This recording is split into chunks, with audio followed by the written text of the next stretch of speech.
Hello, everybody! Welcome yet again to our podcast. I decided to actually do an episode 2 on this.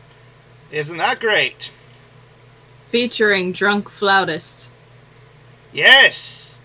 We got our usual guest here today.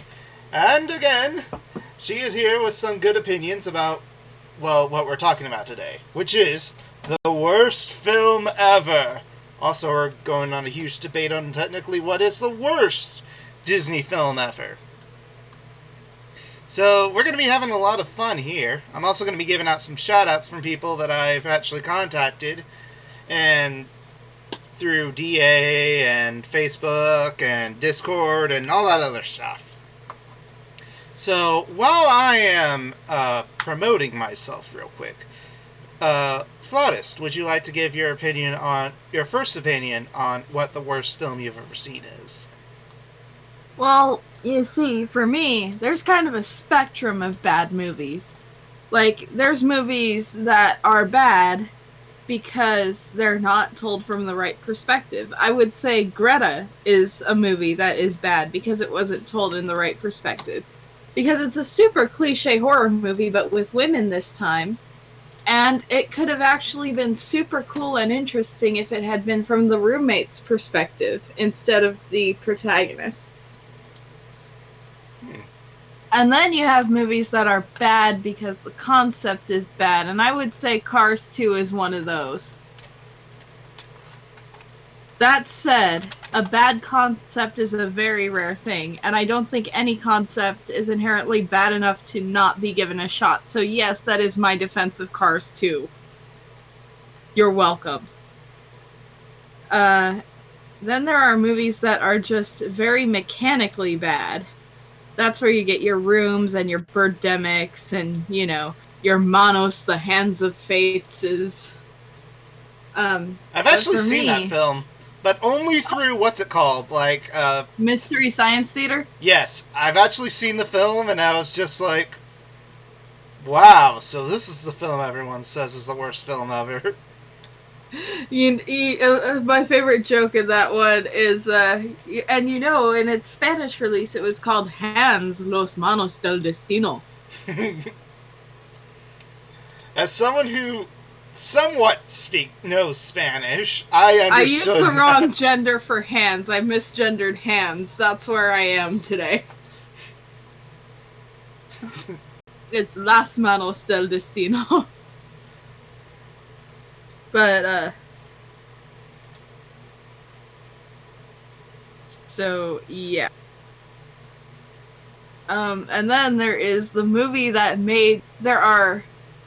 you know what? I put this movie as even worse than Transformers Rise of the Fallen. And that one is Max, an American Hero. Though I still have to wonder, is its sequel worse? The answer is I don't know, because I refuse to see the sequel. Max, an American Hero, is the story about a dog that gets sent home after his trainer is murdered. And his trainer's family takes him in. And for a long time, the dog doesn't get along with anybody, but then he forms a super special bond with his trainer's brother. And together with the trainer's 14-year-old brother and two friends, they bust an international arms dealer who's been flying under the military's radar. Note that the military didn't even suspect or have any kind of, this guy's acting a little bit weird against him. So, two kids and a dog are smarter than the US military, but also the military's the best, you guys. And that's Max, an American Hero. Didn't you also mention, the bad guy was technically, I think you mentioned something like how someone should have went to jail, but they ended up not going to jail? I think that's... I'm not sure, but I am sure that at some point in the movie that is the case.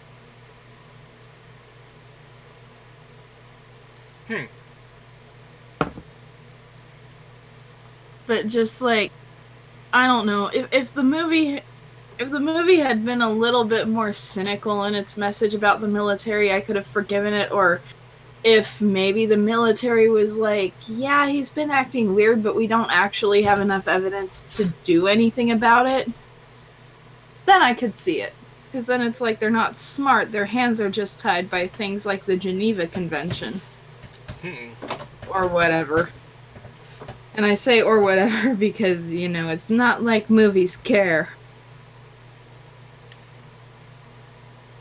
But, my point is, that movie made me so mad. It's just like, pick a side already. The US military can't simultaneously be the greatest organization in the world and dumber than 3 kids and a dog. True. Very true. Or more specifically, dumber than a guy who is dumber than 3 kids and a dog.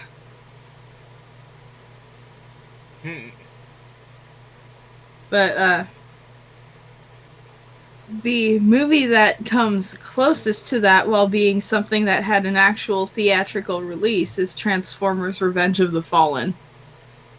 And all I have to say is I was so excited to see Devastator on screen, and I got Devastator's genitals shoved in my face in 3D. Which I never actually thought could actually be a thing. Like, how does that become a thing? I did not need to be aware that Devastator had a scrotum. I needed to see him destroying the pyramids. Not with his dick, either. It's just sad how Michael Bay destroyed all of Transformers. He didn't destroy all of Transformers. We still got the sweet, sweet 80s series. Yeah, that is true. And Prime. Prime was actually a really good series. Yeah. And Bumblebee. Bumblebee was actually a really good movie out of all of that. Oh yeah, Bumblebee was so good, you guys. You gotta see Bumblebee and buy it on DVD so it becomes financially successful and we can get to boot Bay out. I've already bought mine! Yay! And I've seen it, and Bumblebee was actually pretty great. But we're not here to talk about the best movies out there.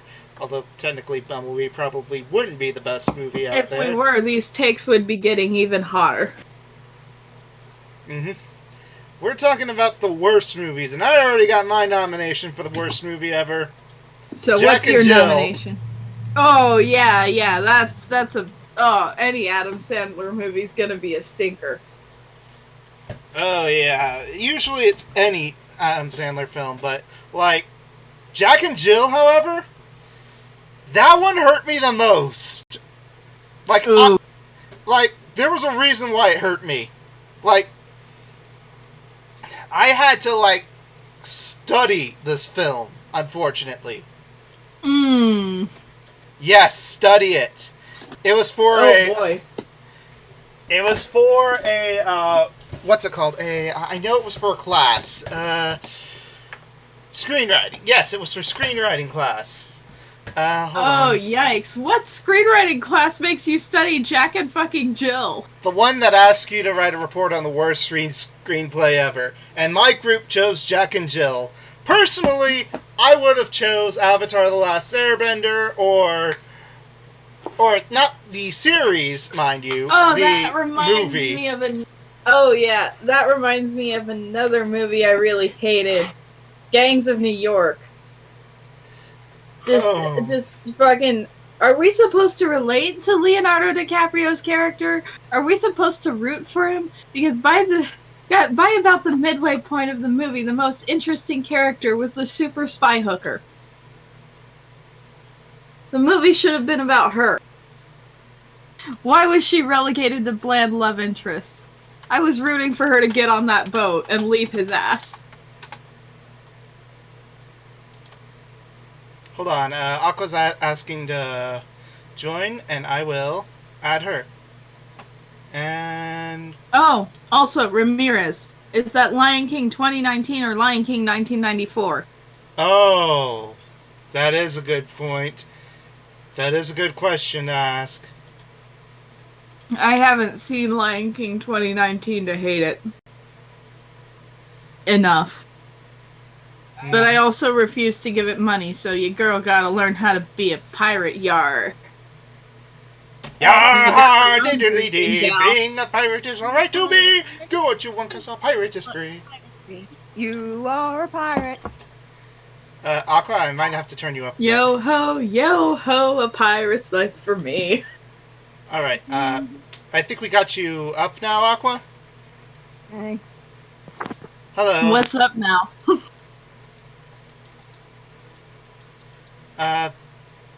Anyways, back to my explanation of why Jack and Jill was the worst film I ever witnessed. Like, I had to study this for the worst screenplay ever, because my group actually voted for it. Again, I voted for, like, Avatar: The Last Airbender film and, like, that DBZ film. But we got stuck with Jack and Jill, and I had to rent the film and watch the whole entire thing.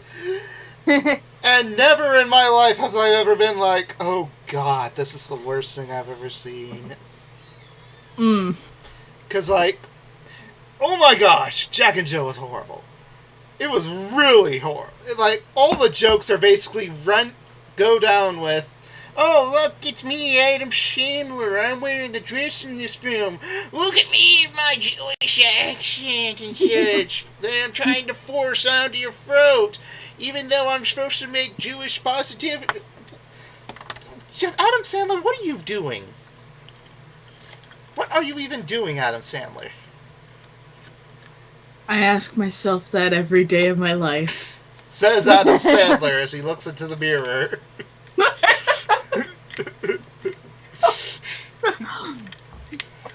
But, like, Adam Sandler, that film, like, I can give every other bad film he has been in a pass. Grown Ups, I even give him a pass. Ridiculous 6, I even give him a pass. That film, though? It's horrible.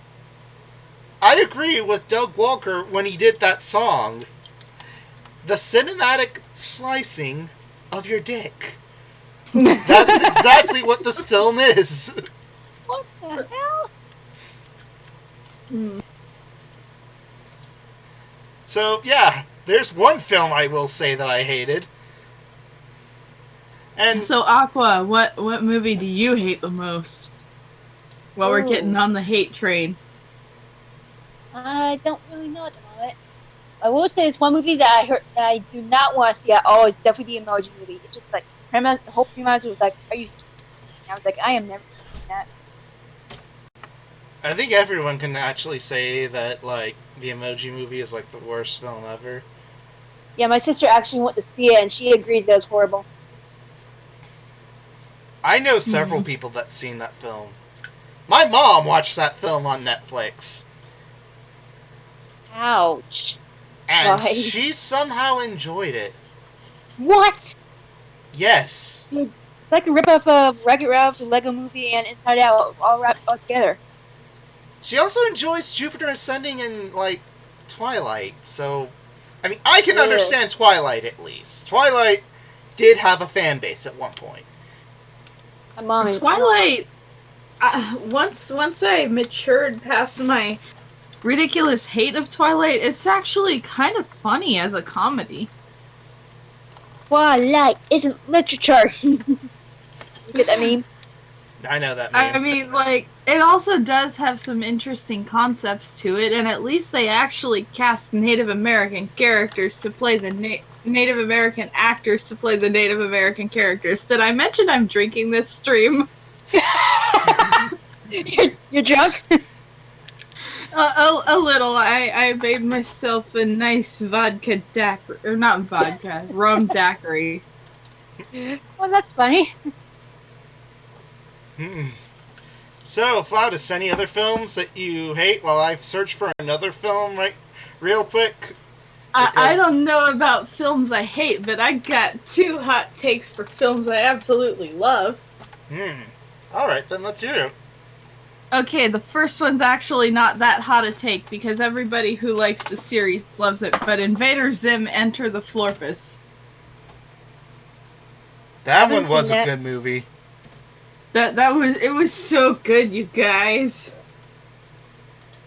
And then the other one that I really like is Dora and the Lost City of Gold, but I think I ranted about this last stream, I'm not sure. I don't think you have, actually.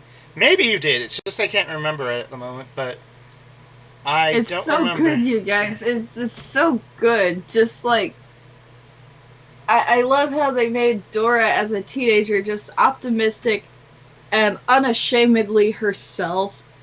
The jokes are funny, you know. I mean, yeah, it's still kind of a kids movie at heart, but you know, it has a heart.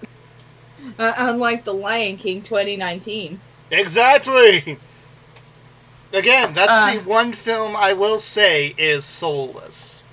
it is like Dora and the Lost City of Gold is absolutely goofy, but you know, it has something to it. Alright, I Um, think I have the other image ready now. like this movie passes the Bechdel test with a song about poop.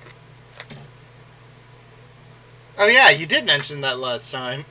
Aha! I knew I did. I wasn't sure, but then you mentioned that, and I'm just like, oh yeah, you did mention this.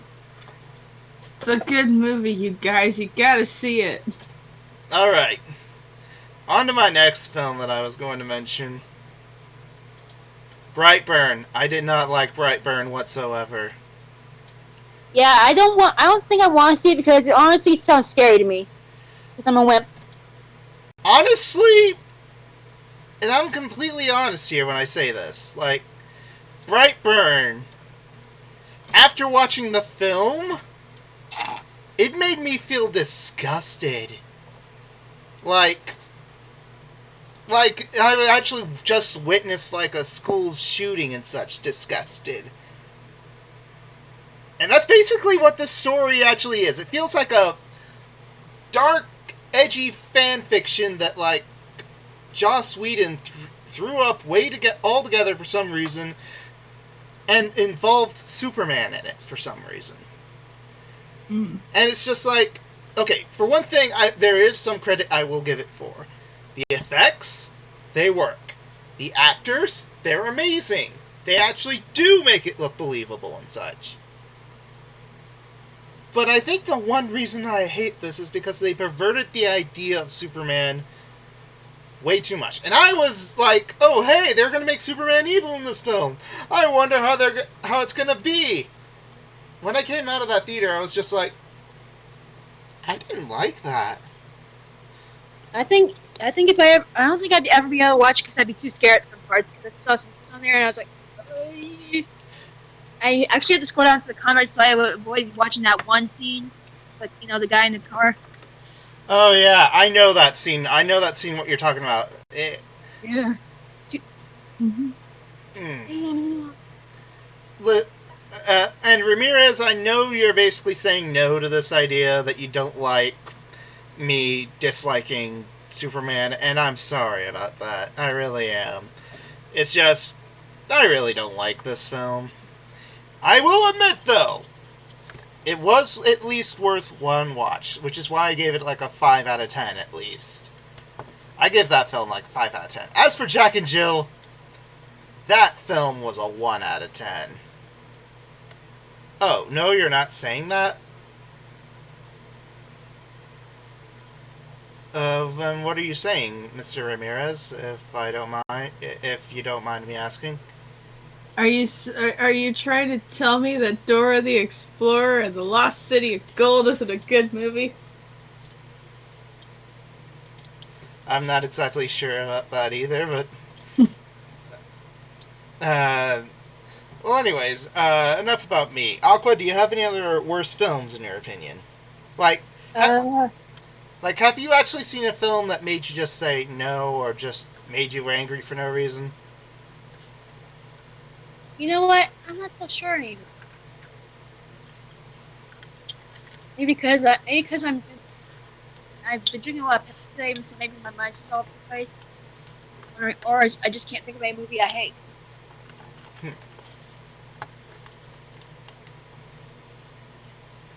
Ree? What do you mean, Sorry, Ree? Sorry, I was talking to Ramirez. Sorry about that. Ramirez. Yeah, I got into a little fight with my sister. Sorry about that. I don't know anymore. I'm sorry, dude. Dude, that's just how we are, though. We don't know. But yeah, but I don't want to drink it. Yeah, my sister pointed out next year I'll be like legal age to drink. I was like, she was like, she had to don't do it. Don't you dare do that loudly. But, Sorry. Go ahead. Aldous, did you have any other films that you wanted to say were bad? Oh boy. How many? I'm trying to think of some that I saw that I hated. Suggested Batman vs Superman, even though we've never seen it. Yeah, but I didn't see that one, so I can't really hate it enough. I will say Although this. my favorite joke is that in Godzilla vs. King Kong, my favorite moment is going to be when they stop fighting because they both know somebody named Mothra. Why did you say that name? Why did you say that name? And then, like, some other monster, like Rodan, gets in the middle saying, that's also his mother. Or that's also his best friend. Or something like that. Why did you say that name? Speaking of Godzilla, that movie is just great. I haven't seen the new Godzilla movie yet. I've seen the Technically, I did, but I don't remember any of it because I had no focus, and I think I might have slept through the whole thing. Ah. Which is totally not the movie's fault because I was exhausted. Fair enough. Like, I'm trying to remember if I saw the fourth Pirates of the Caribbean. If I did, I don't think I liked it very much. Oh, you mean on Stranger Tides? Yeah. Yeah. I like that. I didn't quite like that one. I did. That one was kind of dumb. I've only seen up to number 3. And My that's mom it. Like, we always crack up whenever he calls that like trip gets back. I'm just hacked away at the lead like nothing happened.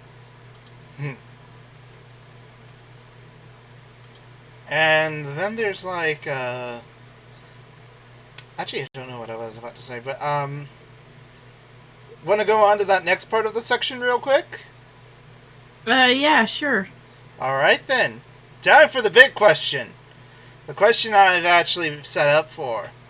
I have this big huge board of films from Disney. All the mainline animated Disney films. Right over...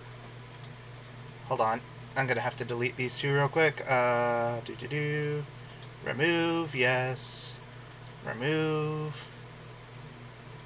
Yes. And now I can freely mess with this one. We have all the films that Disney has made. All the mainline animated Disney films. On the screen. Well, but I will give a picture out to our friends right over here, so that way they know what I'm talking about. All the Disney films. As soon as I find it again. Hold on. Aha, here we go. There we go. Now you guys can look at that list, and we can go ahead and debate. What is... over. But still, we can debate. What is technically the worst Disney film ever? Oh, that's a good one. I don't think I have that one. I loved all of them. I haven't seen Sword and Stone or Black yet. The Sword in the Stone was alright, but it was pretty obvious they re-recorded some lines while their actor was still growing, because There's some things where he's pretty obviously 10, and then another couple things where he's pretty obviously at least 12. Mm-hmm. That's true. Maybe even 14.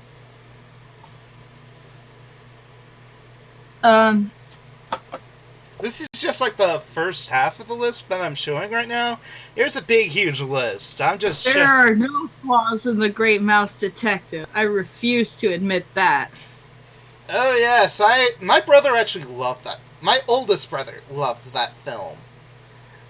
Everyone, he was always like, "Oh, I want to watch that film. I want to watch that film. I'll buy that film 3 different times," and he did. He bought like a DVD version and 2 different VHS versions, and even recorded one session of it on TV or broadcasting, Wow. not session. He was so obsessed with that film.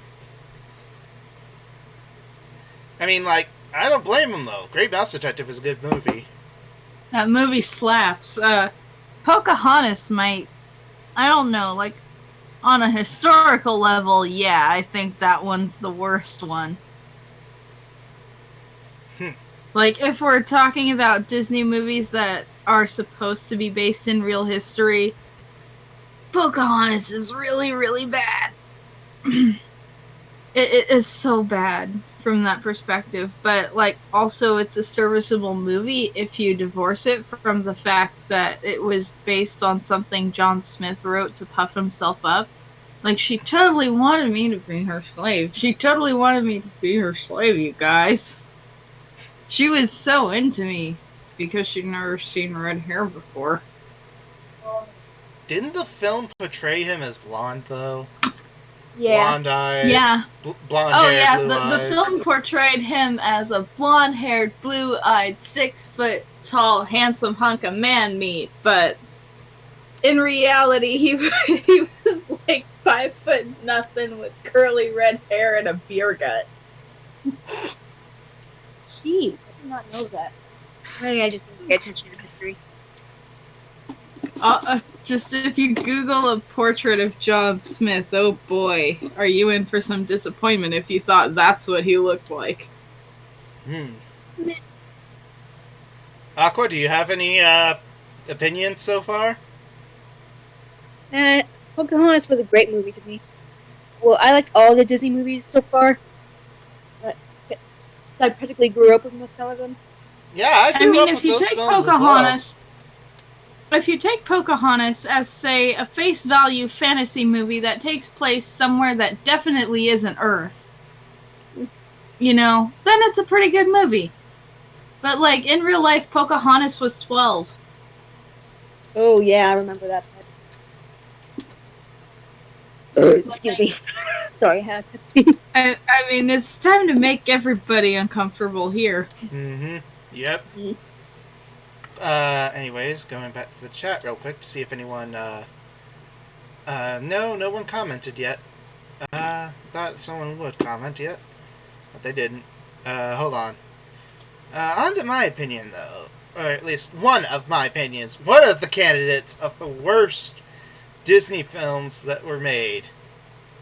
And my opinion, which is going to be very controversial in this one, Snow White and the Seven Dwarfs. It's the first Disney movie ever made. Well, I mean, obviously it's going to be the worst on a technical level, but it's the very first one. That is true, because, like, that's the reason why I place it in, like, 3rd on my list. It's, like, in the 3rd spot on my list, because, like, it is the first film Disney made, and without it, we wouldn't have gotten all these other films. I mean, yeah, Mickey would have still held the company together, but... And I mean, they had a lot of lessons to learn. Now, I have a harder time cutting slack on movies where they've learned all their lessons and it's still failed. Mm-hmm. Hello? But, like, hello? Did something happen? Sorry, I was playing a game and I had to pause it because it got to a cutscene and it got... But, like... Yeah, Snow White, I mean, I can still admire it for the character designs, the animation, most of the ambition and chutzpah that went into making it. Yeah, exactly. But I can't stand it by itself as Snow White. Mm-hmm. Because, like, Snow White herself is, like, the worst part of the film. Yeah. Unfortunately, it's like, yes, I know, she's a princess. She's supposed to be perfect and such, apparently. But, It's like, because she's a damsel in distress. exactly. But, come on, there has to be more character than that. Oh, here's a hot take. Sleeping Beauty's individual scenes are good, but the movie's kind of a mess. Oh! This is a really good hot take. Uh-oh. If you break Sleeping Beauty down into its individual scenes, you have close to a perfect movie. Put them all together the way that they are, and you have a hot mess.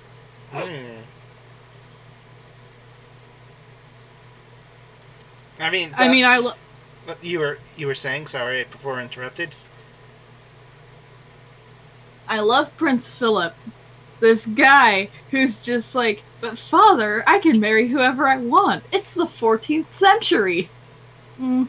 And I love Maleficent, friggin' mistress of all evil. Before Disney ruined her! Again! And you know, even Aurora herself, she has her moments, you know, where she's just like, but I love this random guy I hadn't met before, but you know what? We did meet once upon a dream, and it's just like, maybe it's not the most progressive characterization, but it's something. And she didn't really want to become a princess. She was just fine.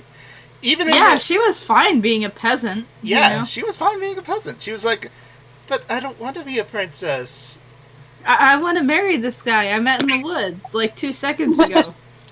Okay, yeah, now you say it. Still, I like that movie. But, yeah, the movie itself, the pacing is so weird. And the tone whiplash is... Oh boy, that tone whiplash. At least it isn't as bad as the first few minutes But, of... like, if you watch the scenes individually, they're perfect for what they are. I mean, mind if I give an opinion real quick? The tone whiplash may be bad, maybe debatably bad in Sleeping Beauty, but it wasn't as bad as, like, Shazam's first few minutes. Like, again, I like Shazam. Shazam was a good movie, but the tonal whiplash in the first few minutes were just like, wow, can you please stay in one setting?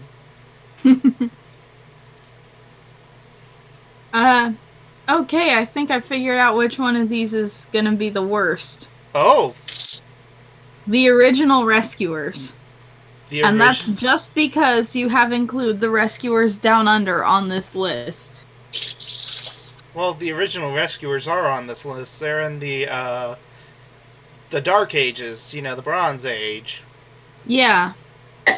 Now, don't get me wrong, it's a perfectly serviceable story, but the pacing is kind of slow, and it doesn't really feel like it goes anywhere in time.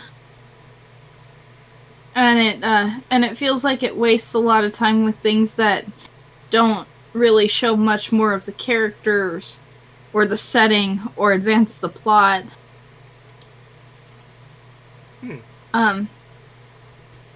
But that said, The Rescuers Down Under is lit, you guys. Any other films you would like to mention, Aqua? Well, maybe I should ask Daisy. What do you think is the worst Disney film you've ever seen? Oh, we're getting a shout out.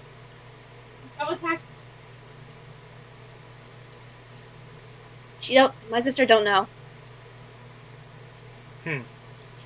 Hey, who's talking here? Me or you? Sorry. Well, I'm gonna move this list to films, because literally, aside from Snow White, I have nothing from here, but I do have at least 2 more on the post-Renaissance era.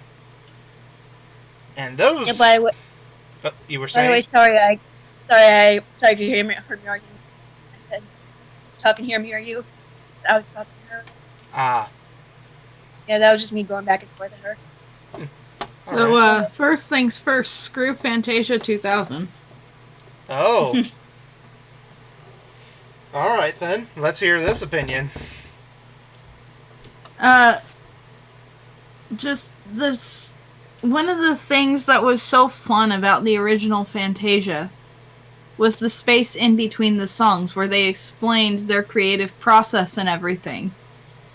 And, they would talk about why they picked the visuals they did for the song, or why they picked the piece, or, a little bit about the composer. And then in Fantasia 2000, you get none of that.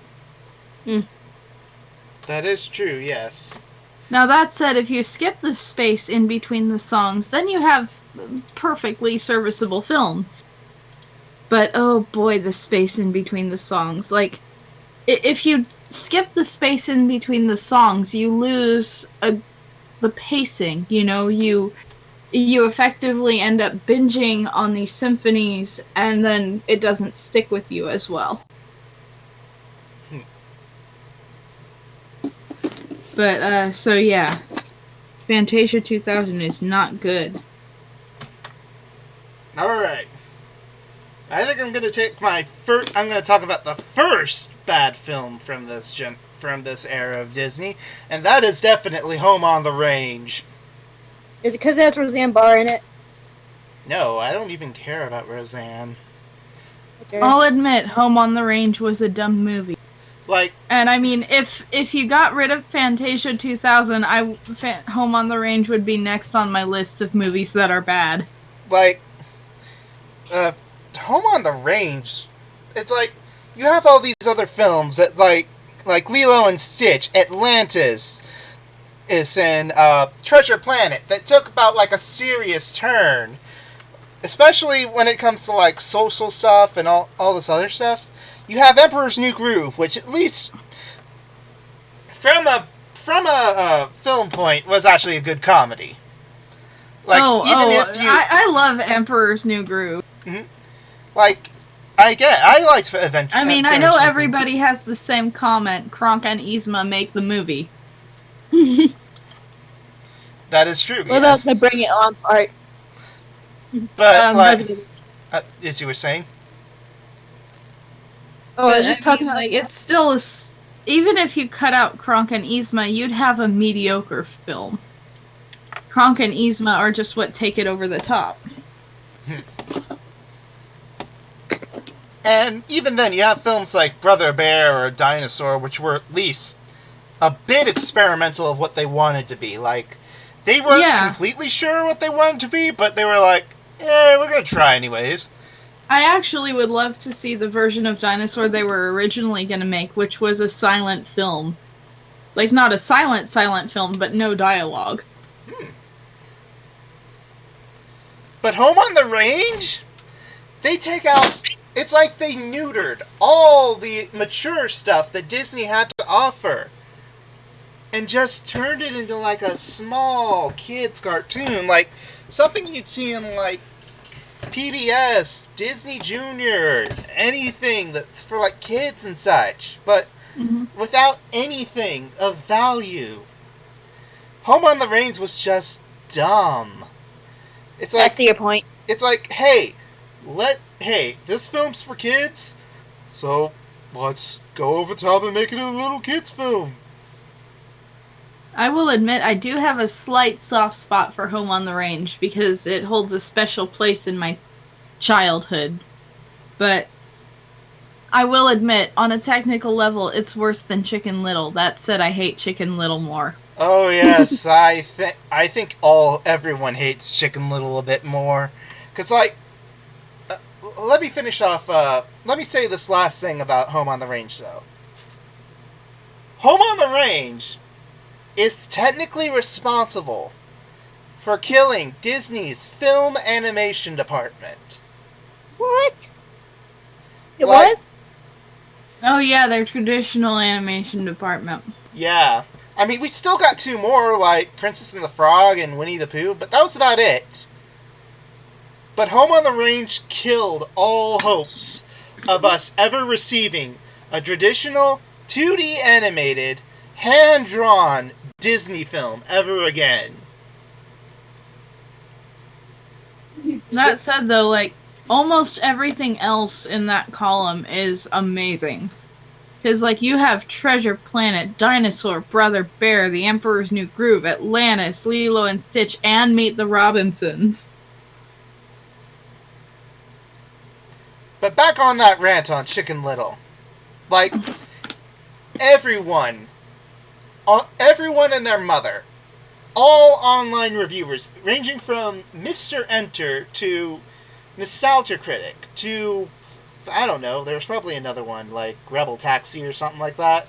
They all hated this film. It was considered one of the worst Disney had to offer. Because, like, and there's one main flaw, one main reason why. Shrek. Shrek is to blame. Yeah. Shrek is to blame for all that what happened to Chicken Little. Because it was at that age of CGI animation where everyone was trying to be Shrek. Yeah. But I mean, can you really blame studio executives for seeing a cash cow and then deciding to just milk it until it dies? I mean, I can. But I mean, can you? I mean, I haven't seen the Shrek sequel, but I can tell you that the first Shrek was horrible. Or at least not horrible, but mediocre at best. Yeah, Shrek 1 was not that good, but holy shit, you need to see Shrek 2. You gotta see Shrek 2. Everyone tells me to see Shrek 2. I haven't seen Shrek 2 yet. See Shrek 2! Shrek 2 is better than Shrek 1. Shrek 3 is kind of garbo, and I think you can skip it. Shrek 4 is hit or miss. If you like the franchise and are interested in what is basically a fan fiction but official, then you can see Shrek 4. But back to Chicken... but Shrek 2 is mandatory. I will remember that. But back to Chicken Little, though. Can I just say everyone in that cast is basically just hateable? I mean, everyone's already said it, but that cast is really hateable. Even as a kid, I was like, man, these people are really hateable. I mean, even the people of Wreck-It Ralph 2, which are completely hateable, except for Ralph and Vanellope. Because, like, I really didn't like anyone in the cast of it. Like, all the background Not characters... even Calhoun? Calhoun wasn't even that interesting. Maybe it's because I have a thing against Jane Lynch, but still. Yeah, it might be the thing against Jane Lynch. That's fair. But, at least the people of Wreck-It Ralph have a reason to be hateful. Even though it's a low reason, they still have a reason to hate Ralph and Vanellope more than anyone in Chicken Little. Like, it was all just a big mistake, even if it wasn't the aliens and such. It was all just a mistake. And the only reason why they forgive him is basically because, oh, hey, you won the baseball game. But then they go back to hating them, and he's like, oh, I found out it was actually aliens this whole entire time. And then they're just like, oh, we hate you again. That cast is hateable. Even the father's the worst. Is it because he doesn't believe him? Not only that, he basically distances himself away from him and practically disowns him. Ouch. He's basically like, oh, hey, just, like, don't do anything, okay? I'm care more about my reputation as a person more than your well-being, okay? So... Oh, I see your point. So, go screw yourself. I'm gonna go, like, try and be a normal human and try and escape this controversy that you created. So, bye! Don't you mean like a normal chicken? But yeah, just screw that movie. That movie was bad. I mean, like, not to go back in era, but on a technical level, Hercules is a hot mess. But at least it's fun, I love and you Hercules. can kind of like the character. Oh, I'm not saying it's not a good time. I'm just saying, on a technical level, it's super weird. Because, I mean, just think about the creative process behind it. We're doing the story of Hercules, but also a Disney version where, you know, all of the all of the NSFW stuff from the Greek myth got left out. Mm-hmm. And also the theme for the music we're going for has nothing to do with Greece, but is actually Southern gospel.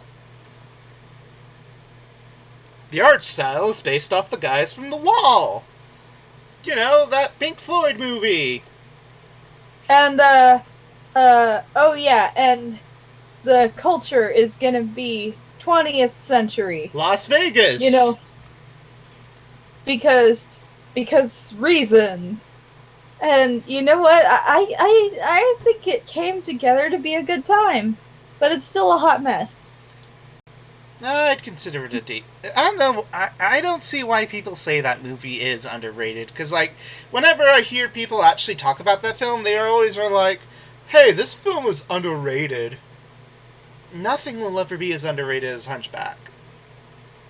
But even then, that's debatable whether Hunchback is underrated.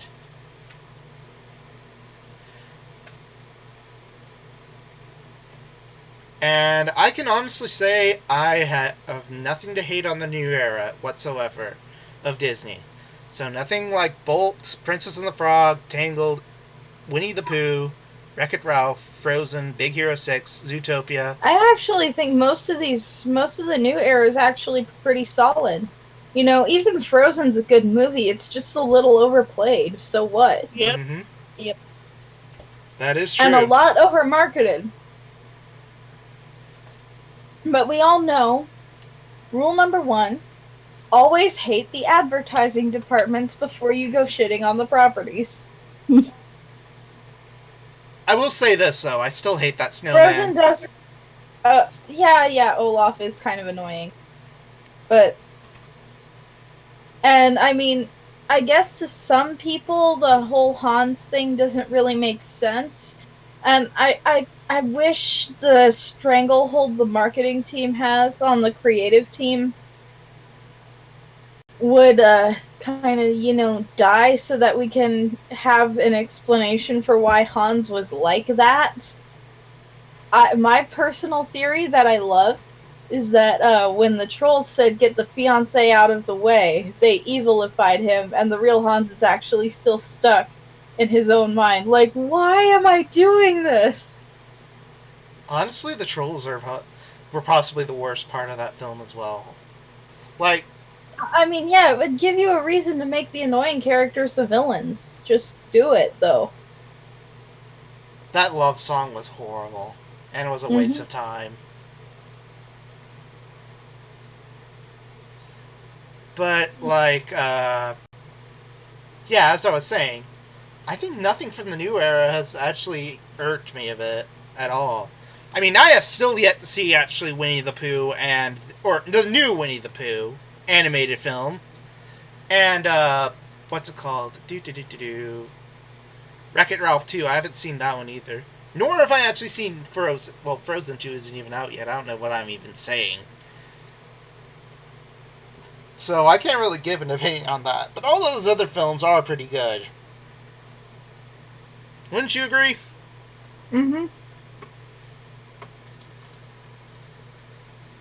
Alright, then. I think I'm gonna... Yeah. Oh, sorry. You go on? No. It's okay. It's okay. I'm sorry. Talking about Shrek 2 reminded me that I have a Voodoo account, so I'm just buying Shrek 2. I will totally give you my username and password so you can watch it already. No. Trust me. You will not trust... I don't want that. I thank you for the offer, but I will kindly just say no, unfortunately. Alright. Sorry if I sounded rude. It's okay. I mean, I'm still gonna buy Shrek 2 because I want to watch Shrek 2 now. Alright. Now, I'm gonna look up some, I'm gonna give out some shout-outs real quick, because, like, I did ask this throughout a number of platforms, And first of all, I'm going to check the Discord real quick and see what our group says at the moment. Okay, so I asked them, hey guys, a random question for all of you. What do you guys think is the worst mainstream animated films of Disney and why? And what do you think is the worst film in general? And Cyber Chili Punk has said Cube 2, Hypercube, as the worst film. He didn't actually give a reason why. He did also mention Jack and Jill. So at least there's that one as well. And our friend Gravity 3, or Gravity 3, I'm not sure how to actually pronounce that. I just call it Gravity. Well, let's go And Gravity, when yeah. things he doesn't like, I'm defying gravity. Alright. He mentioned Birdemic. Birdemic is a bad movie on a technical level, but it's oh so fun to watch. Mm-hmm.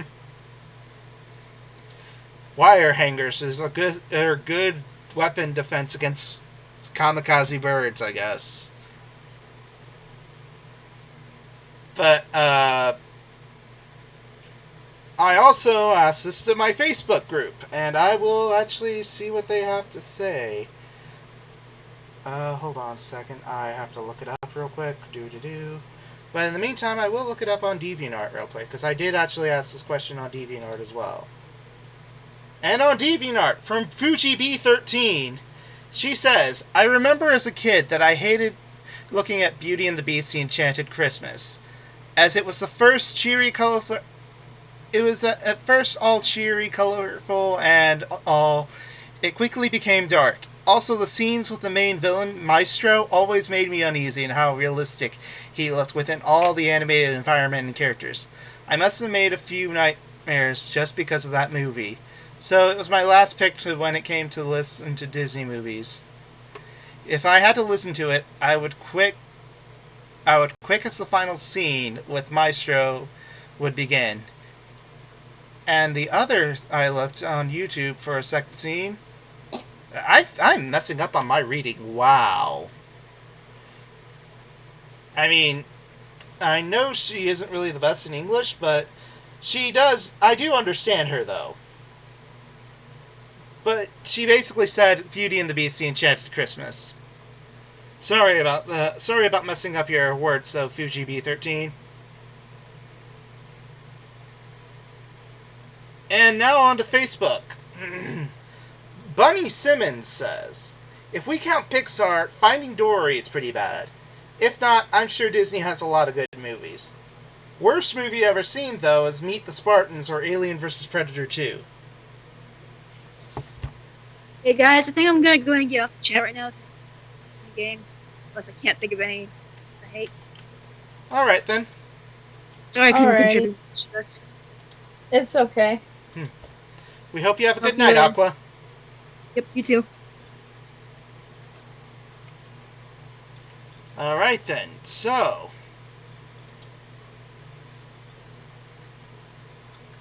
anything else you wanted to add before I go on to the next shoutouts, Flautus? Not really.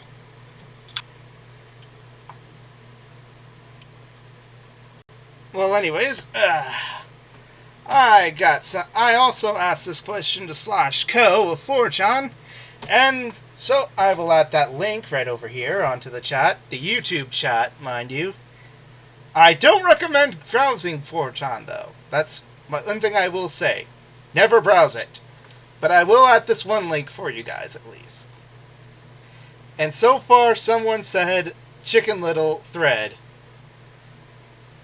And he's also mentioned how there were so many post-Renaissance movies that he didn't know were mostly forgettable or god-awful. Which, that's debatable again. I've only seen about, 3 that were basically forgettable or god-awful. Do you agree with that comment? Yeah. Yeah, for the most part. Another anon said everything after 1999. So basically everything after Tarzan. Ooh. I highly disagree with that comment, but okay. Another Anon said Chicken Little. And then we have this Anon who said... Of course. Anon said Oliver and Company was one of the worst Disney films ever. Yeah, I can see it. It was kind of muddled and didn't make a lot of sense. That is kind of true, yes. I mean, a whole lot of the point of the works of Charles Dickens falls apart if you translate them to animals who have no real sense of society or capitalism or anything. Mm-hmm.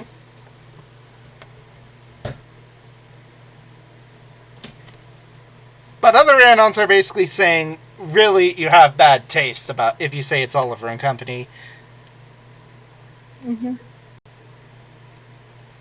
Another Anon said that Dinosaurs objectively the worst, lacking anything remotely interesting going on. But admittedly, the most post-Renaissance films were pretty, well, crappy. Chicken Little is a close second, though. It pretends to be excuse me? Dinosaur had a lot of interesting stuff going on. Again, this isn't me saying this. This is an Anon on 4chan. I know. I'm responding to the Anon on 4chan who probably isn't even watching this video. If they were, they'd probably the dislike ratio would probably be bigger, and plus there'd be a lot of swearing in the chat. I actually did, as a regrettable thing, I decided to do, a stupid night and just, invited 4chan to play, Quiplash with me and such.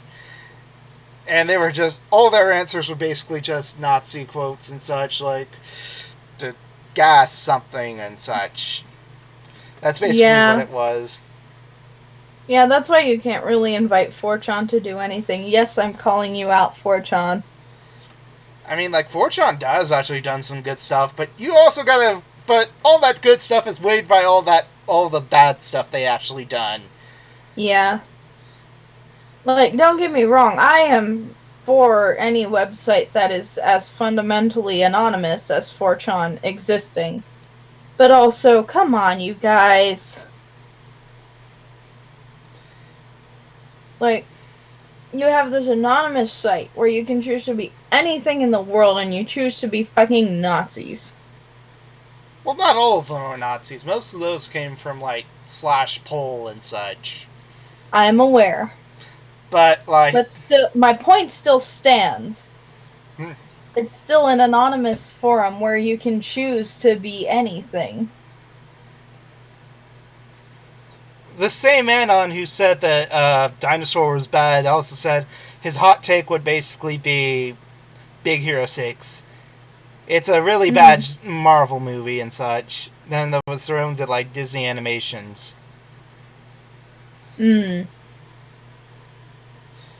This Anon said that basically he doesn't remember Home on the Range, other than the fact that there was cows despite watching it. If we were nominating awful movies, though, he'd like to nominate Brother Bear. Amazing first 30 minutes, totally squandered by a really lame rest of the film. That's fair. As someone who liked the rest of the film, that's fair. Honestly, Brother Bear was a good movie. The only problem I have, and that's because Doug Walker, the nostalgia critic, pointed it out, is that Phil Collins ruins it. He was fine in Tarzan. I will admit that. I loved Phil Collins' soundtrack over at Tarzan. Brother Bear, though? It's really bad. Sorry if I made a bad opinion.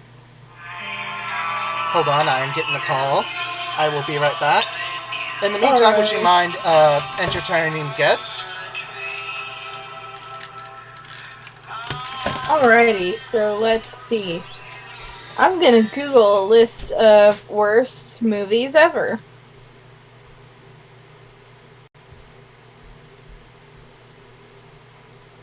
Ooh, let's see. We've got Ballistic X vs. Server from 2002, which I haven't seen. Super Babies, Baby Geniuses 2, 2004. Oh boy, I remember that one. I liked that one as a kid. I was a dumb kid. But I mean, aren't most kids? Really? Anyway, I just gotta wait for the site to load. Because, yes, I'm actually, using a mental floss site like a basic bitch. While I wait for this to load so I can scroll, let me try and think of any other movies that might be on here.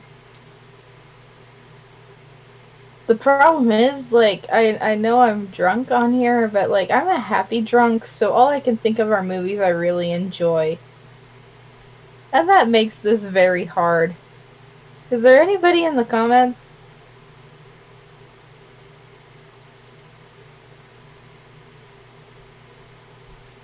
Nothing.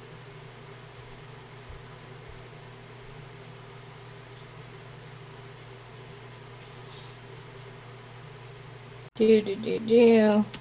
I don't care about your life story, mental floss. Show me the list of the bad movies. Ooh, Attack of the Killer Tomatoes was a dumpster fire. Still love it, though. That theme song. That theme song will get stuck in your head for days. I need to download that and make that my ringtone.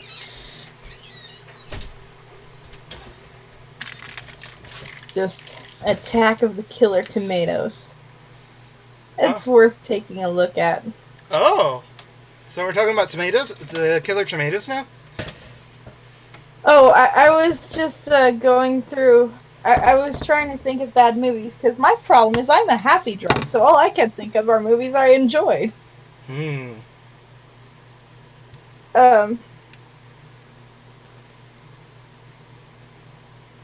So, I was saying Attack of the Killer Tomatoes is objectively a very bad movie, but it's oh so fun, and also I need to make its theme song my ringtone.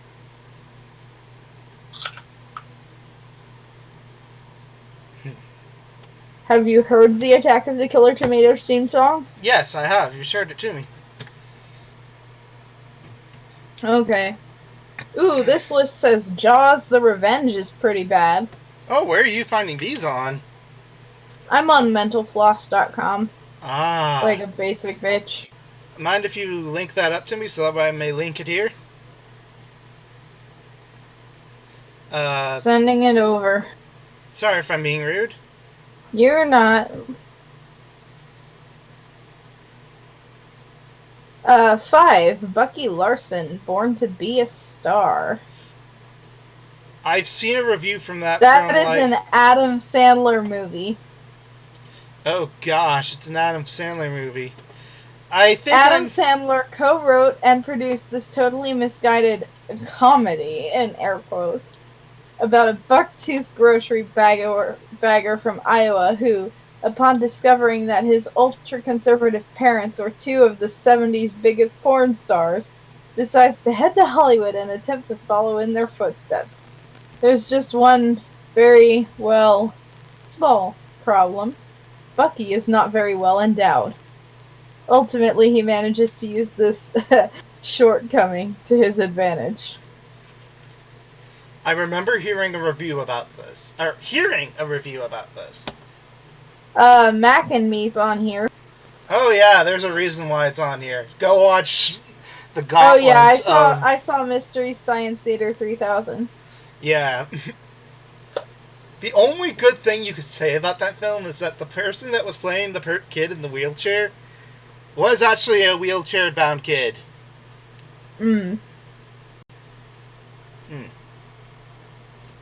There's 2008's Disaster Movie.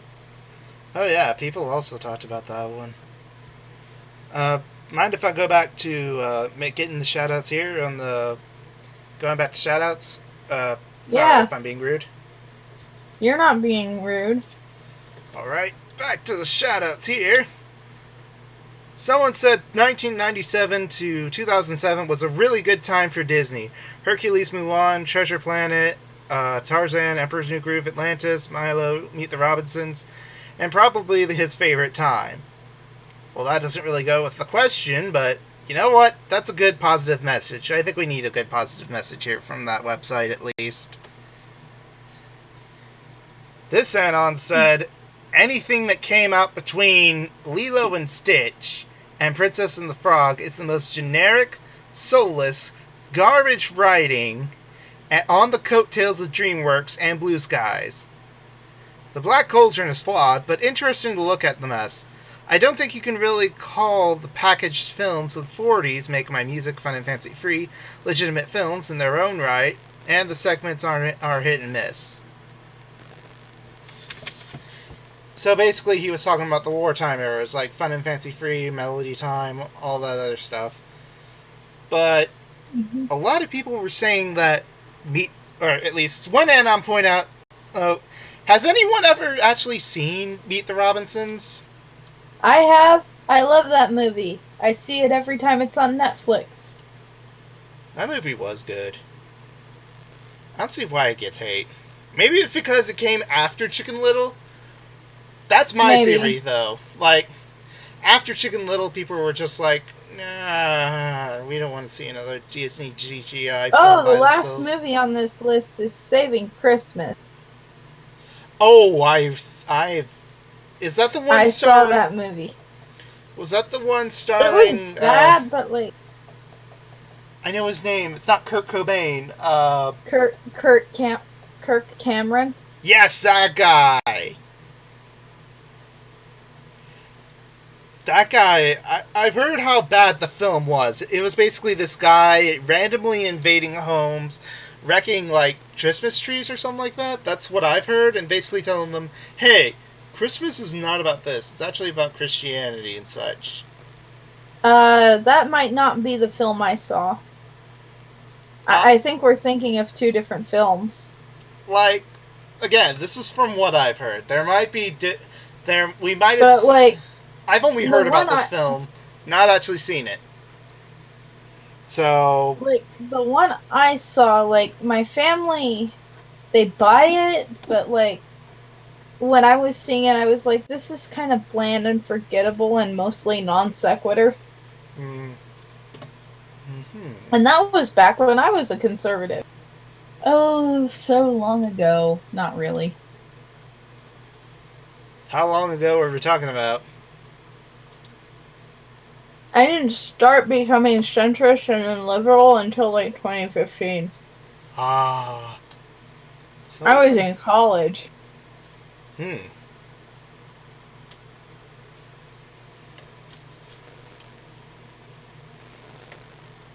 So like 4 years ago.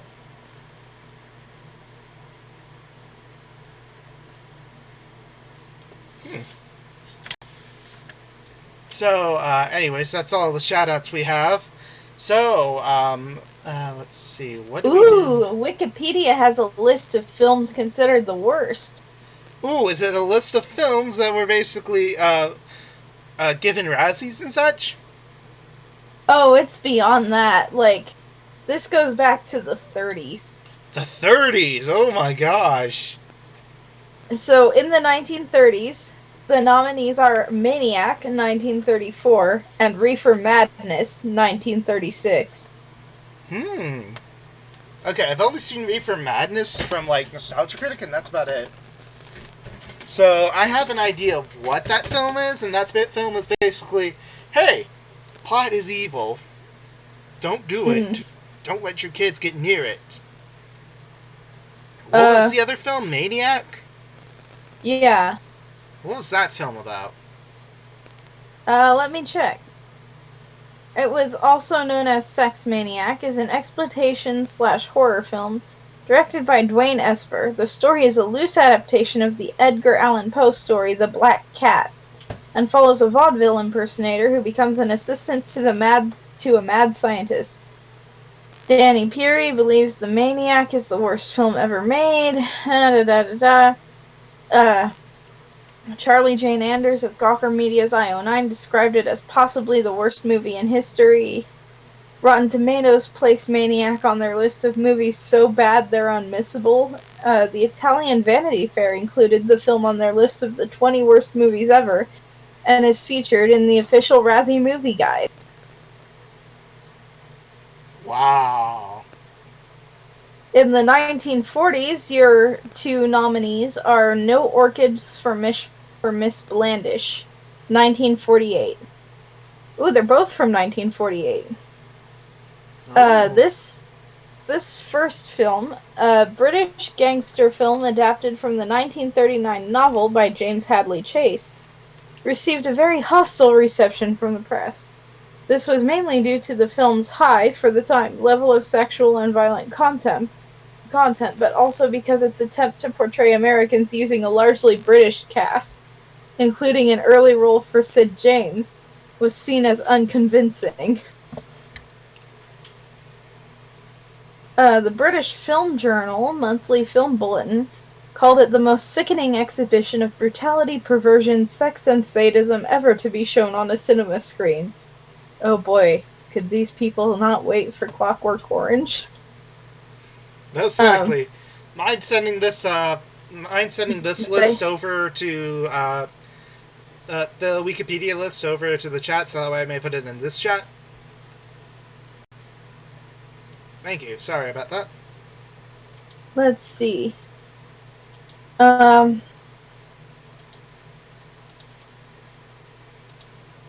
Let's see. And then after that is the Babe Ruth story, also from 1948. It's a baseball film biography of Babe Ruth. And the New York Times describes it as the Plan 9 of outer space of baseball biopics. It was rushed into release while Ruth was still alive.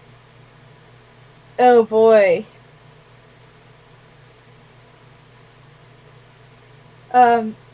In the final scene, Ruth delivers on a promise he made to a young cancer patient that he would hit a home run. Not only does Ruth succeed in fulfilling the promise, but the child also is subsequently cured of his cancer. Of Let's course. see. Of course, someone. If you're trying to make a sympathetic film for someone, there's always something like this. Like, oh hey, let's try and make this character look more better. So let's have him like hang out with someone that's like, Tony, give me something. A child with cancer. Yeah, child with cancer. All right, write that down for the film. In the 1950s, we have Glenn or Glenda That's from the Ed Wood film. 1953. Yeah, it's an Ed Wood film. Let's see. There's Robot Monster, also from 1953. The Conqueror, 1956. Howard Hughes, huh? Featuring John Wayne. Wait, is this the one where, I think I know what this is. This is the one about Genghis Khan, wasn't it? And, yeah. And, John Wayne, along with the rest of his family, and the crew of this, worked at, like, a nuclear bombing site for this film. That's where they filmed it. And, basically, everyone got cancer from all of this. Oh, boy. John Wayne's family, John Wayne himself, all the cast and crew, they all received cancer because they worked on this film. Yikes. After that, we have Fire Maidens from Outer Space. A low-budget space opera. Wow. I mean, there's a lot of those, but most of those came from, like, because Star Wars was famous. This one came before it, I think. Oh, yeah. And then we have the infamous Plan 9 from Outer Space. Ed Wood's biggest film. His magnum opus.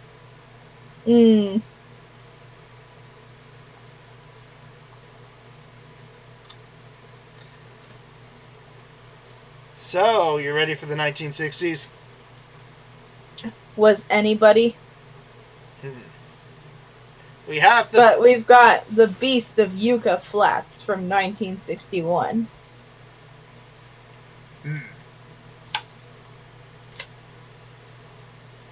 Which is basically... Wait, what? The film opens up with implied... What the heck? I'm reading the description of this first film, and it's basically just like, wow, that's one way to open a film. I can't believe someone actually did that. It was featured on Mystery Science Theater 3000. We gotta watch that episode. If we can find it. Yeah. Then we have Iga, which was also on MST3K. The Creeping Terror, also on MST3K. The Horror of Party Beach, also MST3K. Actually, I don't see that mentioned. Right after The Creeping Terror, The Horror of Party Beach. That one I know is basically on MST3K. I've seen it on Netflix. The incredibly strange creatures who stopped living and became mixed up zombies. Oh wait, that was the one I saw, not Horror Beach Party. But that was probably mentioned in, what's it called? Bleh. I'm misreading everything. Oh look, the classic Santa Claus Conquers the Martians! You know, I thought that movie was going to be very different, and I was here for it. But then it turned out to be what it is. Mm-hmm. I would be down for Santa Claus actually conquering Martians. You know what? If there's a film that needs to be remade, it's probably Santa Claus versus the Martians. Just so that way we can have like a cult following that basically goes like, yeah, let's see the worst film in history be remade for modern times. Mm-hmm. Monster A Go-Go was 1965. And another MST3K favorite, Manos, Hands of Fate. Hands, Las Manos del Destino. Mm-hmm. A Place for Lovers. 1968.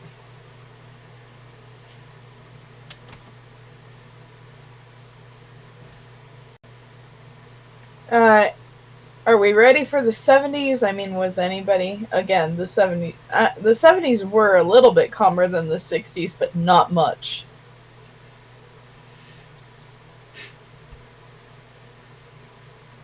We've got Myra Breckenridge, 1970. The 70s wasted no time.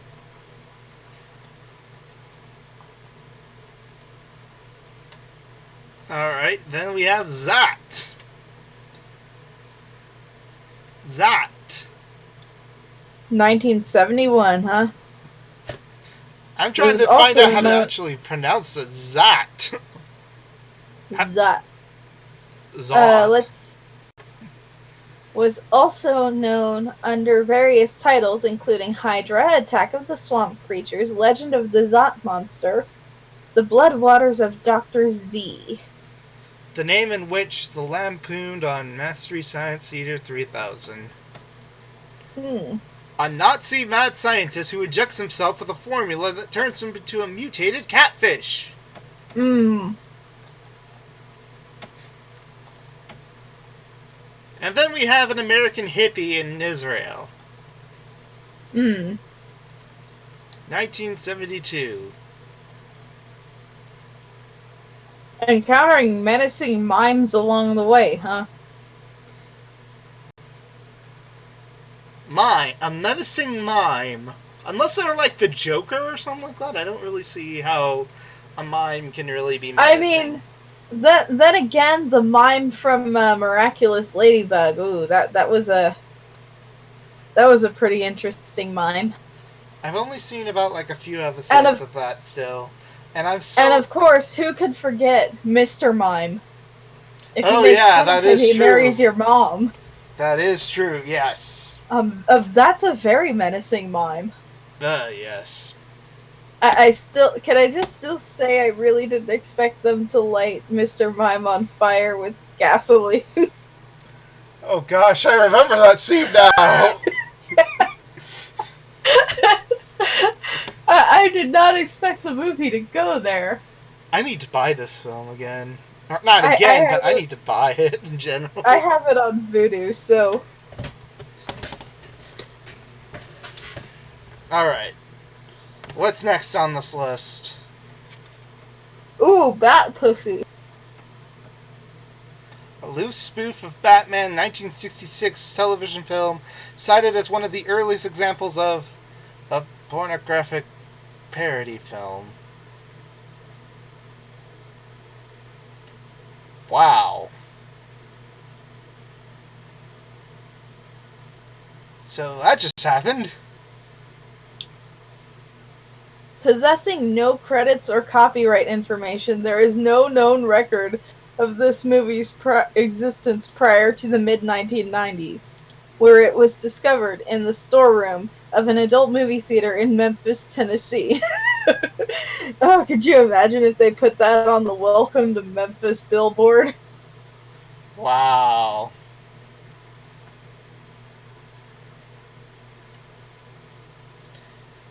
At Long Last Love was Peter Bogdanovich's musical homage to the great 1930s musicals. From 19... Let's see. The Angel Was a Devil, 1976. An Israeli horror film about a young woman fleeing a murder that has been described by Meir Schnitzer, a leading authority of the Israeli cinema, and by others, as the worst film made in Israel. The Exorcist 2, The Heretic, the sequel to the original Exorcist. The Swarm, 1978. I Spit on Your Grave, also 1978. Yeah, 1978 seems like it was kind of a bad year. And then we have Caligula. Caligula. About the Roman Emperor. Ah. Ooh, boy, are you ready for the 80s? Hey, I know 80s nostalgia is all the rage right now. Hey, at least the 80s are more fondly remembered than the 70s. Somehow. Yeah. We've got Heaven's Gate. The theatrical version of the film.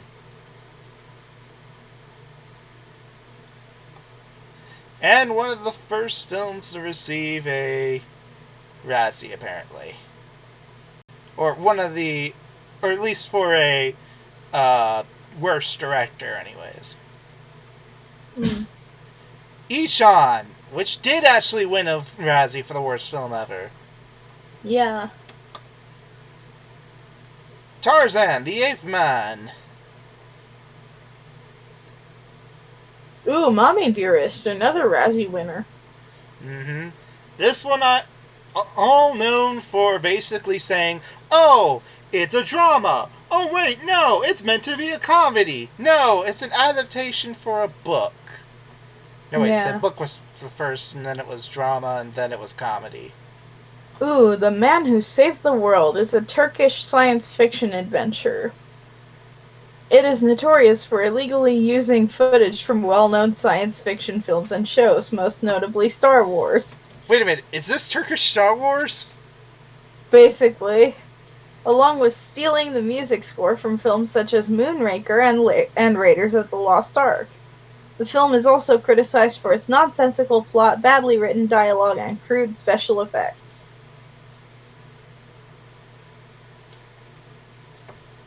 The Lonely Lady, a drama film directed by Peter Sadsey. Oh, another Razzie one. And let's see, this was supposed to be an adaptation, and it was said to be horrible. A complete Howard commercial... the Duck, 1987. The first Marvel movie ever made! Remember your origins, Marvel. Yes, this is the one that also which George Lucas actually said, yes, I will do this film. No, I will not regret it, like I did the Star Wars Christmas special. Yes, he said that this was okay, but he's totally ashamed of the Christmas special. Oof. He said Jar Jar Binks was okay, but not the Christmas special. Ishtar, 1987. Nuki, 1987. Superman 4, The Quest for Peace. The Garbage boy. Pail Kids. Leonard Parts. Ooh, poor Leonard Part 6. That was another Razzie winner. That was the one where Bill, not Murray, but Cosby basically just said, hey, it's supposed to be a parody film that I made. There was no part 1 through 5. I just made it up as part 6 because I wanted to make a funny film and make people actually feel funny about it. Mm-hmm. And then when he actually went on like a talk show to talk about the show, he was basically like, don't watch it. I'm ashamed of this picture. Just please, let this film bomb. Hobgoblins, 1988. I've seen this episode in like, what's it called? Mystery Science Theater? Yes! Oof. I've seen that full movie and I was like, this is basically Gremlins, isn't it? And then we have Mac and Me. Yeah. 1988. It has a 0% rating on Rotten Tomatoes. Doesn't Food Fight have like negative? I don't know. Let's see. In 1989, we had Things. A Canadian low-budget independent horror film. Exploitation film. And it's considered the worst Canadian horror movie ever made. Hmm. And now we go back to the 90s. Running in the 90s. The decade that everyone says was the best decade of the century. It really wasn't. So anyway, we've got Trolls 2, Highlander 2, The Quickening, Cattive Ragazze, or Bad Girls. North! Because I can't North considered the worst film by Roger Ebert. The one movie where Roger Ebert actually stated over and over again that he hated this film with a passion. And then we have Dis in History Condirt. Chiarle, I think. I don't know. Or A Story About Love. Which was made in 1995. Mm-hmm. And then we have Showgirls. Mm-hmm. And then Striptease. And then Day and Night. Batman and Robin. The Avengers! Ooh. Not to be confused with Yeah. Marvels, but the one that was based off the British TV show that also features what's his name? Sean Connery in a bear suit. Which is possibly the only reason to watch that film. That bear suit scene. Alright. Oof. Now we have Bahian Cinderella. Fatal Deviation. Credited as being the worst martial arts... Oh, it's credited as the first martial arts film to be made in Ireland. For a second I thought it was going to say the worst one. And I'm just like, how many martial arts films are made in Ireland that you have a worst one? Well, it started the genre and then killed it immediately afterwards. Parting Shots, 1999. And then the Underground Comedy movie, also 1999. And then we go over to the 2000s, where we get films that are beloved and remembered fondly, like Battlefield Earth. Oh boy. Honest. Freddy got fingered. Glitter. Swept Away. The Master of Disguise. Ballistics. Okay, X screw versus you. The Master of Disguise is a masterpiece.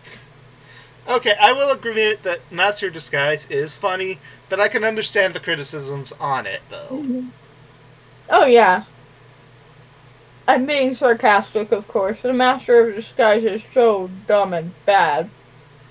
If anything, I will consider Master of Disguise to be one of those movies I do actually like to watch occasionally, but I'm not like a big, huge fan of it. It's so bad, it's good. Backdoor. After that, Ballistic, X versus Sever. Stars Antonio Banderas and Lucy Liu as opposing secret agents. I never thought that I'd actually hear a sentence like that. It sounds awesome, yet somehow it's the most... What? It says critics panned it generally regarding it as having no redeeming features, not even the unintentional comedic value normally associated with bad films. They variously describe the film as a picture for idiots, boring to an amazing degree, a fine achievement in stupidity and dullness, dreadful, and giving new meaning to the word incoherent, and bad on just about every level. Wow. You could run this film backwards, soundtrack included, and it would make no less sense. Roger Ebert, who included the film in his most hated list, called the movie a chaotic mess overloaded with special effects and explosions, light on continuity, sanity, and coherence. It was a disaster financially. It made just $19.9 million back of its $70 million budget.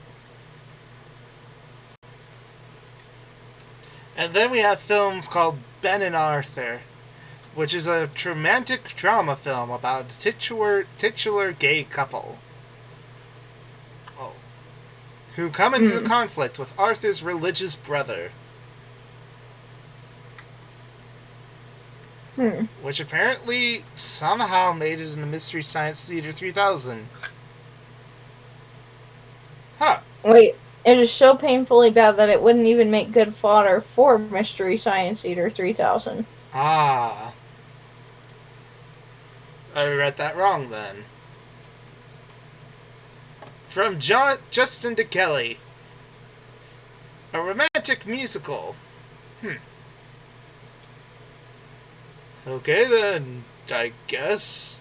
And then we have the most famous of the group. The Room. The Room. Oh boy. The Citizen Kane of bad films. Oh boy. Yeah. The Room is nearly an anti-film, an inane and unintentionally surreal soap opera, filled with non-sequiturs, confused characters, and gratuitous, anatomically incorrect sex. Ah, yes, the belly buttons. Oh yes, that happened. Not to mention, stars our bizarro Fabio himself, Tommy Wiseau. Geely, 2003. It was originally a black comedy with no romantic subplot.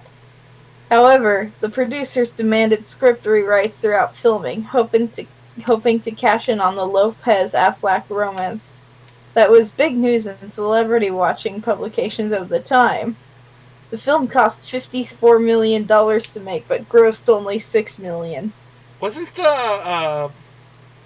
Wasn't this a movie that killed the Lopez and Affleck relationship? It might have been, I don't know. Ooh, here's an interesting title for you. Sex Lives of the Potato Men. I have no idea what to expect. It says it's about a group of potato delivery men. It's a British film. No wonder I probably never heard of it. Novelist Will Self, in his review for the Evening Standard, called it mirthless, worthless, toothless, and useless. A Times reviewer. masterclass in filmmaking ineptitude.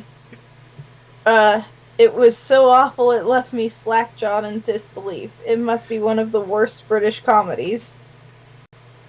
It's hard to know what to say to this. It's like finding the right words at an nasty accident. Sex Lives of Potato Man is probably the lewdest Brit comedy since The Confessions of Window Cleaners, and certainly the worst. Less of a film than an appetite suppressant. Puerile smut of the very worst kind. Should never have been made. Oof. After that, we have Catwoman, 2004. Oh yes, that film. I remember that film. I remember watching all of it. I remember saying to myself, that is not Catwoman. Yeah. Then there's Daniel the Wizard, also from 2004. Which is about a... well, the sorcerer is actually a different character. The Daily Dot wrote that it is considered the worst German film. Possibly the worst movie ever made, but that was said about all of these. The performances of the actors were some of the worst in the history of German cinema. Alleging that Uli Lommel and producer Peter Shamani had damaged their reputation. It is consistently listed at IMDb's bottom 100 list and became the lowest rated film at one point.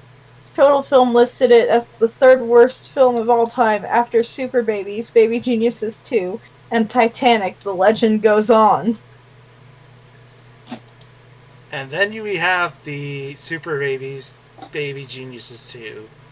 Also from 2004. 2004 was just kind of a bad year. And it was the last film of Bob Clark, who was known for films such as A Christmas Story, and films such as Black Christmas, and Murder by Decree, and Porky's. It was his last film. He went out with that film. Oh boy. Alone in the Dark, 2005. Considered one of the worst video game adaptation films. And it was by the infamous Uwe Boll, who basically just said, hey, this film bombed. So thanks to that, I'm getting a lot of money from my hometown. Or home state and home country. Because this film bombed. Oh, and to anyone who says that this film is horrible, I'm just going to box you just to prove you wrong. Oh boy. Now, I know that it's probably pronounced Ag or Ag, but because in honor of Erebos, I'm going to call it Egg. Egg is a remake of one of the most successful Bollywood films, Sholay. Rajiv Masand gave it a 0 out of 5. Times of India stated that Egg destroyed Bollywood's greatest film and acknowledged that some consider it the world's worst film. Hindustan Times awarded it the Lifetime's Worst Ever Movie Award. So India really hated this movie. And then we have all the films basically by the same people that made, like, Scary Movie, like Epic Movie, Disaster Movie, and Meet the Spartans. Yeah. Which are all basically the same pop culture joke with no rhyme or reason. So we can go ahead and skip those. Then there's I Know Who Killed Me. Which could have been, like just taking that title and thinking about it in my mind could be a cool movie, but it wasn't. And it stars Lindsay Lohan as identical twins. So basically 2 Lindsay Lohans. Mm-hmm. Then there's The Hottie and the Naughty, 2008. Oh boy. Starring Paris Hilton, Joel Moore, Christine Lakin, and the Greg Wilson. Who is this, the Greg Wilson? I don't know. Apparently he's a voice actor. Of the 2010s, which are still going on, so there is time to add to this list. We're technically we're technically on our last feet, but still. We still got a few more months. Come on, Hollywood. I know you can do it. We're already at the worst of our worst. Let's see. Birdemic, Shock and Terror. Oh, The Last yes. Airbender. Mm-hmm. Bucky Larson, Born to be a Star, 2011. Jack and Jill, winner of all the Razzies. That's My Boy. Another Adam Sandler movie. Mm-hmm. Run for Your Wife. A British comedy film based on the stage farce of the same name. Movie 43. Oh, boy. Which originally was supposed to be a better movie, but everyone basically ruined it. Fateful Findings. Humshackles. Kidnapping Caucasian Style. Saving Christmas. United Passions. Dirty Grandpa. Guardians, 2017. Guardians is apparently a Soviet Russia superhero film. Guardians is a film from which Russian cinema should be protected.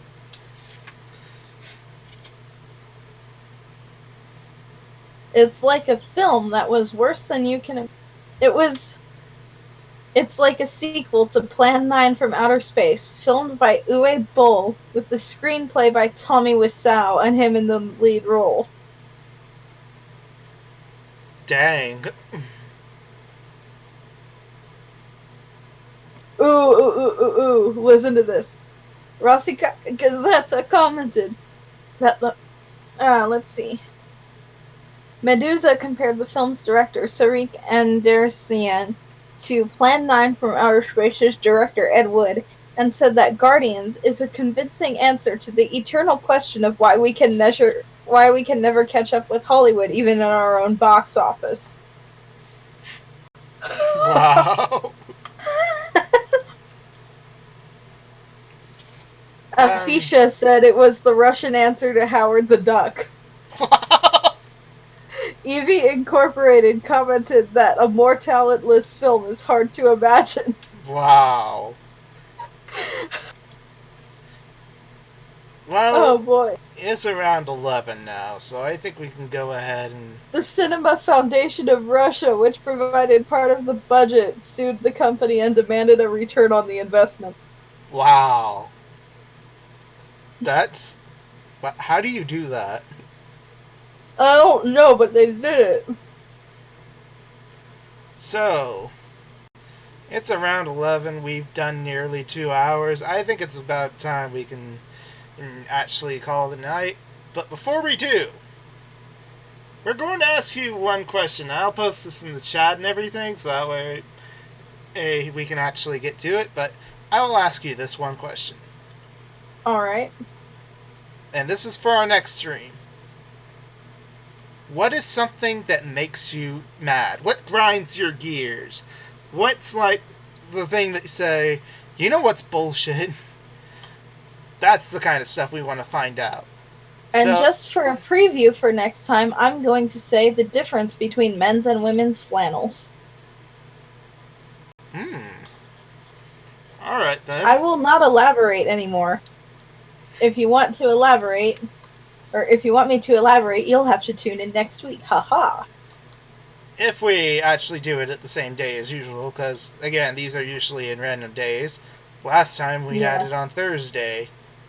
On a Thursday last week, and now today we had it on a Sunday. So hopefully we will find a consistent day to actually do these. So, I will ask that question on my DeviantArt and on my Facebook, among other stuff, and see what you guys say. So, Alrighty. we're gonna go say goodbye, but first, what would you like to say, just before we leave? This really cheered me up after a rough day. Thank you guys for having me. Glad to hear. And we will see you next time! I don't know why I decided to use the Skeletor voice. Probably because I still have that as my image. I should probably change that up sometime. Well, we'll see you guys next time. Bye! Bye.